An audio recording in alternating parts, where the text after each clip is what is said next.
Hello, everyone. Thanks for inviting me. So my name is Mahmoud Amiri Mogadam. I'm director of the organization Iran Human Rights. So if you want to visit our website, it's iranhr.net. And if you go there, you will see that there is an execution counter on top of our website. Unfortunately, the numbers change every day. And this is a reality. So the reason why we actually started with this counter is to show that show the Iranian authorities' use of the death penalty, that how widespread it is, and trying to get more international attention, because unfortunately death penalty is not on top of the agenda. It's sometimes not. It's not part of the agenda when international community, especially Western governments, are in dialogue with the Iranian authorities. I don't think that while Islamic Republic president was at the UN earlier this week, he was asked about the high number of executions in Iran. So Islamic Republic of Iran is, beside being, after China, the world's biggest executioner, it's also the world's biggest executioner of women and of juvenile offenders, of people who have committed an alleged crime when they were under 18 years of old. And this week we published a report about one of them who was executed for an alleged murder when he was 16. And I don't think that Mr. Pezeshkian, Islamic Republic president, was asked about that, neither by governments nor by the media. So we need to increase the sensitivity. I will just give you a short background of Islamic Republic's use of the executions and death penalty, and then after that, I think it would be better to get engaged after also Shadi gives her presentation, to get engaged in question and answer. If we look at last year, the Islamic Republic executed at least 834 people. This is the minimum number, because in order to include cases in our statistics, we need confirmation through two independent sources. And given the lack of transparency in the Islamic Republic and the risks that human rights defenders are facing when they report about the death penalty and human rights violations in general, you can imagine that the actual number is much higher. But 834 in 1 year means something between 2 and 3 executions every single day. So that's about the numbers. And we are talking about the human beings. When we look at who is being executed, we see that ethnic minorities, Baluchis, Kurds, they are overrepresented. Mainly, these are people from marginalized parts of the society. So the weakest in the society are executed. If we compare with the previous years, we all remember that, the Women Life Freedom movement, the nationwide protests, they started in September 2022 and lasted for a few months. If we compare the number of executions to the year before the protests and the year after the protests, we see that there is an increase of more than 3 times. And this increase in the number, the trend has been continuing. So the question is, why? More than 50% of the people who are sentenced to death and who are executed are charged with drug-related offenses. About 35% are charged with murder. So about 90% of all those executed, they have so-called common criminal charges. And then we have the third group, those who are executed in affiliation with either protests or banned political organizations, charged with vague charges such as muharebe, which means waging war against God, corruption on earth, which is also from the Islamic Penal Code, and so on. In last year, we had 2 people who were executed for insulting the Prophet or apostasy, and it was for their social media activities, for distributing videos of Quran burning, and they were executed. So, but that's a relatively small number. The vast majority, they are for common criminal charges. However, the question is the reason for a threefold increase in the number of executions before and after the protests, is it because suddenly there are many more drug smugglers in Iran, or a drug issue has become, much more urgent? No, the answer is no. Iranian authorities have been using death penalty for drug crimes and basically many offenses for more than 40 years. What we see is that there is a very clear correlation between timing of the executions and the political events. When authorities expect protests, or right after the protests, we see that the numbers increase dramatically. But when the authorities are under international scrutiny, or right before elections, because Iranian authorities use elections to show in the world that the regime has some kind of legitimacy. So, for example, we had the presidential election. Those who know Iranian system, they know that basically there are no real elections.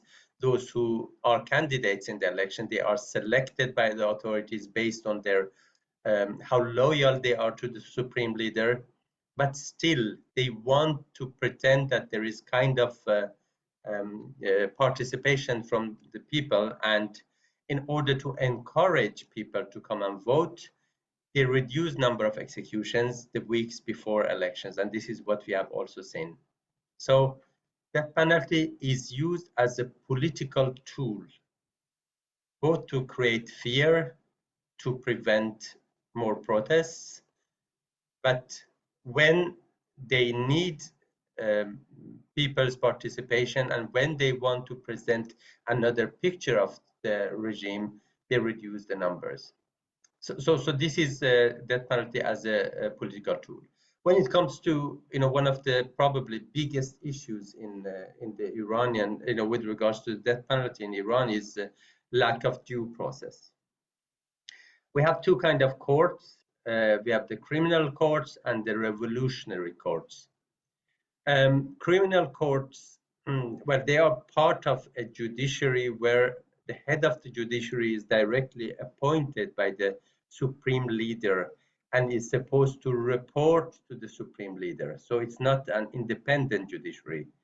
And both the head of judiciary and all judges, they need to be men who believe in the Shiite direction that the Islamic Republic is representing. So there is a discrimination, and of course it's also based on how loyal they have been to the system.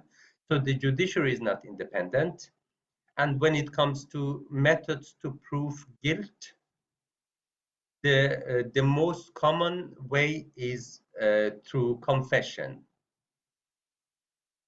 We have, in the last 17 years that we have been following death penalty cases on a daily basis, we have not seen a single case out of, more than 8,000 that we have been documenting, or maybe even more. We haven't seen a single case where the person has not been subjected to torture to give confession. This is in all capital cases. So the revolutionary courts, they take care of all security-based charges, like people who have been in protests, people who have been affiliated with the opposition groups, and in addition, all drug cases. So revolutionary courts, they are even less transparent and even more unfair than ordinary courts. So, for example, a revolutionary court judge can decide that the lawyer, if the person has actually a lawyer, should not have access to the case documents due to security reasons. So we know of cases where the appointed lawyer, even a lawyer that is appointed by the system, gets 30 minutes to go through the whole case right before the trial. So basically, in a revolutionary court, the verdict is already there, and the judge, the lawyers cannot do anything. And of course, in political cases, the defendant cannot choose the lawyer of his or her choice, but it should be from a list that the judiciary has provided. So, like, human rights lawyers cannot take cases because they are not on that list. So, so lack of due process, lack of unfair trials, they all also contribute in letting the authorities to basically use the death penalty as a mean to create fear, because basically they can charge anyone with any charges and sentence that person to death. We have had cases where the defendant has said, I confess because I was tortured. They say it in the court, and the judge doesn't pay any attention to that. Hi, everybody. My name is Shadi Amin. I am director of Six Rank, which is a lesbian and transgender network, uh, and established in 2010 after the movement in Iran in 2009. So we started to work and make research about the situation of LGBTI people in Iran. So I am going to talk a little bit about the situation of LGBTI, and then I come to the death penalty for the same-sex conduct. 2 years ago, a 22 years old Iranian Kurdish woman, Gina Mahsa Amini, was forcibly taken into custody by the morality police for not wearing a proper hijab and fell into a coma a few hours later. Her death, resulting from what happened to her at the hands of the morality police during those hours, triggered the nationwide Women Life Freedom movement. The world witnessed the bravery of young revolutionary women as they boldly cut their hair, burned their scarves, and demanded fundamental change in Iran. Many have been injured, arrested, tortured, and killed. When I think of the revolution and its symbol, women life freedom, alongside queer life freedom, I realize that this movement is unlike anything we have seen before in Iran. The Women Life Freedom, Jinjian Azadi revolution has been a turning point for the visibility of the LGBTI community in Iran. We saw how involved and active young LGBTI members were during the revolution, from protesting on the streets and tagging walls with pro-LGBT and pro-freedom slogans to voicing their frustrations and anger about the LGBTI situation in Iran on online platforms. Numerous LGBTI members were arrested and killed during this time. But what do we want? And what are our demands? To explain this, I need to clarify the legal context of Iran for those who may not know that it is one of 7 countries where consensual same sex conduct can still be punished by death. Iran's new Islamic Penal Code, adopted in 2013, continues to penalize consensual same-sex relation between adults.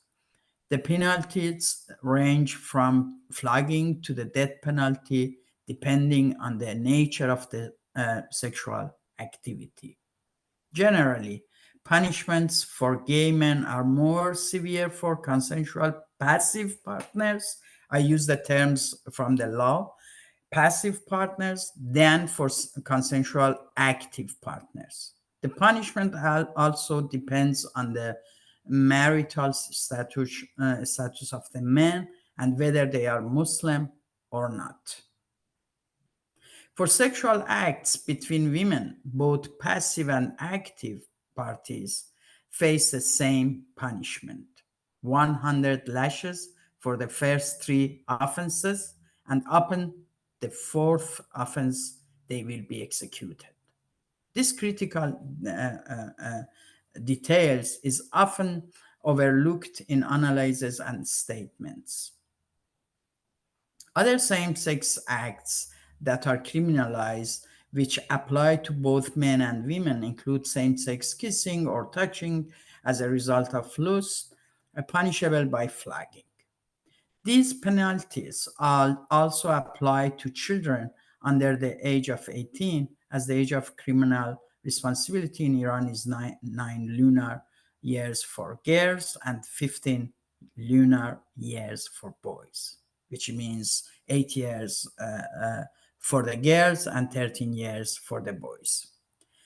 The result of such laws is that by targeting the sodomite rather than sodomy itself, anti-gay laws created division within societies between morally sanctioned and unsanctioned groups, heterosexuals and homosexuals.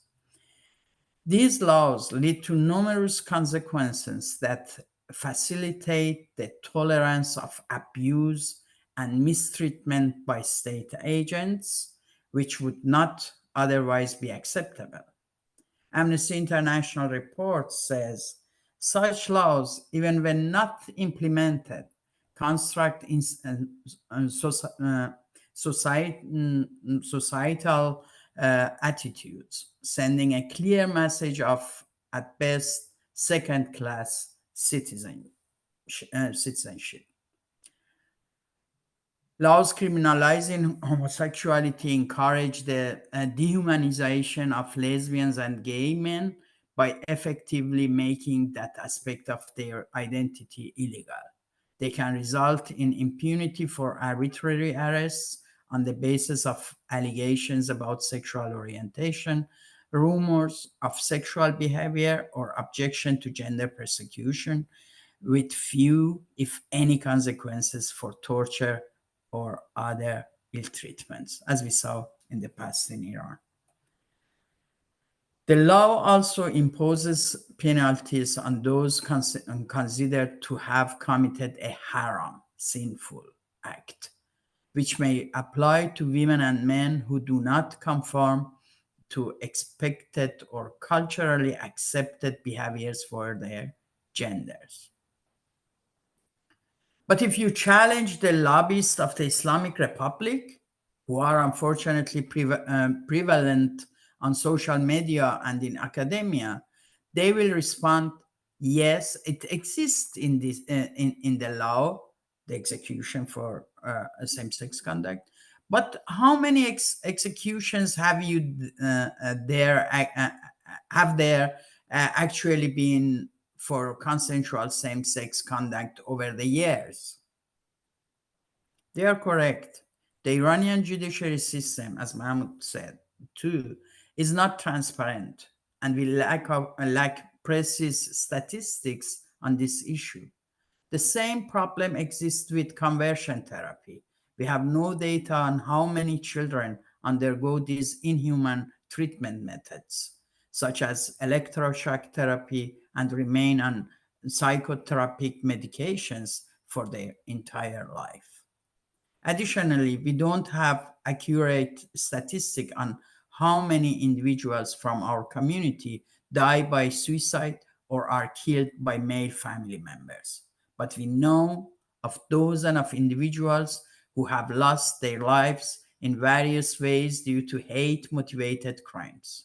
Thanks to social media, we know their names and have seen their pictures. Yet, the lack of queer inclusive UN treaty bodies and international criminal law has prevented us from achieving justice for them. However, when we say that forcing a group of people to disappear from society is a crime against humanity, we understand the extent of the crime and violence that LGBTQ individuals endure under the continual fear of punishment of execution.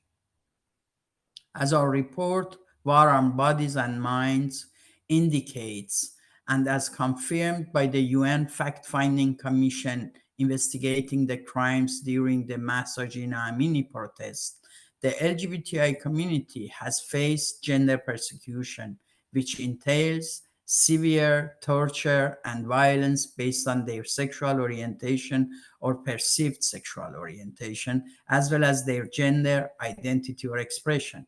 This includes instances of sexual torture resulting from these factors. The LGBTI community in Iran understands that under the Islamic regime, they will never be able to live in peace, feel safe, or fully express their love. However, this awareness motivates and inspires LGBTI members to push for change, for actively participating in protests and voicing their anger and dissatisfaction. This is the moment we urge international institutions, LGBTI organizations, and human rights NGOs to launch a campaign aimed at abolishing the death penalty for consensual same-sex conduct in all countries, including Iran, Saudi Arabia, Afghanistan, Yemen, Nigeria, Brunei, Mauritania, and wherever this issue arises in the future. The Islamic Republic of Iran used fear-mongering tactics to accuse the whole revolution of having the sole goal of normalizing homosexuality. This, of course, frightened even those who believed in the revolution but viewed LGBTI issues as a taboo. Timing of when and how to raise LGBTI issues became part of the conversation, with many claiming that now is not the right time.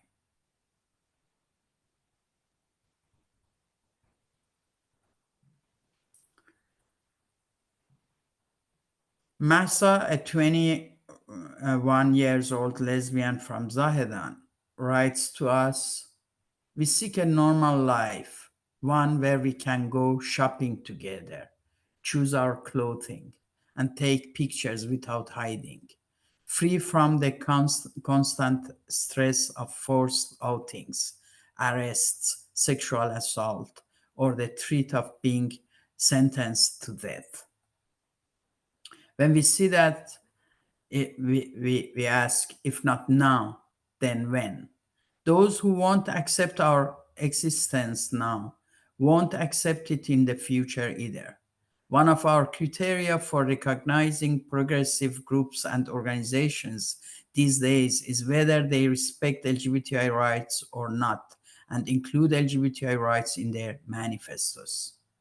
There is no more time to remain silent.